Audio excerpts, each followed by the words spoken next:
À l'époque du roi Achab et de la reine Jézabel, le peuple d'Israël s'était détourné de Dieu.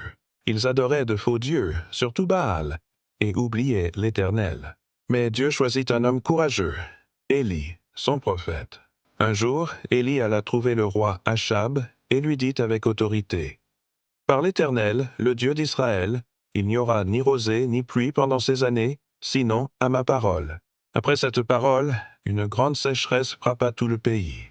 Les rivières se desséchèrent, les récoltes moururent, et la famine s'étendit. Mais Dieu prit soin d'Élie.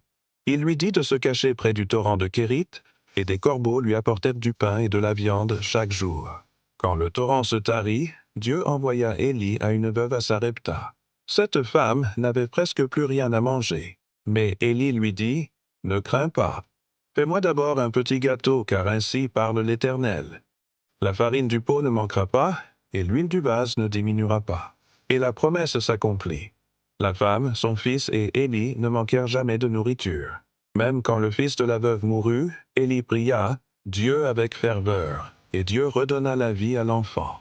Après 3 ans sans pluie, Dieu dit à Élie: « Va, montre-toi au roi Achab, car je vais faire tomber la pluie sur la terre. » Élie rencontra Achab et lui dit: « Rassemble tout Israël au mont Carmel, avec les 450 prophètes de Baal. » Là, sur la montagne, Élie proclama devant le peuple: « Jusqu'à quand hésiterez-vous entre 2 opinions? Si l'Éternel est Dieu, suivez-le. Mais si c'est Baal, suivez Baal. » Les prophètes de Baal préparèrent un autel et crièrent à leur Dieu toute la journée: « Ô Baal, réponds-nous. » Mais il n'y eut ni voix, ni feu, ni réponse. Élie se moqua d'eux: « Criez plus fort, peut-être qu'il dort. » Puis Élie répara l'autel de l'Éternel, plaça la victime, et fit verser 3 fois de l'eau dessus, jusqu'à ce que tout soit trempé. Ensuite il pria simplement: « Éternel, Dieu d'Abraham, d'Isaac et d'Israël, fais savoir aujourd'hui que tu es Dieu en Israël. » Et aussitôt le feu de Dieu descendit du ciel. Il consuma la victime, le bois, les pierres et même l'eau du fossé. Tout le peuple tomba le visage contre terre et cria: « L'Éternel, c'est lui qui est Dieu! L'Éternel, c'est lui qui est Dieu! » Après cela, Élie pria encore, et la pluie revint sur la terre. Dieu avait restauré la foi d'Israël par la puissance de son esprit. Leçon spirituelle.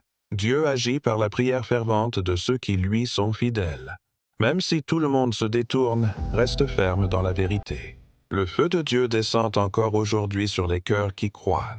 Verset clé: la prière fervente du juste a une grande efficacité. Fin de la vidéo. Si tu veux que le feu de Dieu brûle dans ton cœur, mets un like et écris dans les commentaires: « Seigneur, envoie ton feu dans ma vie. »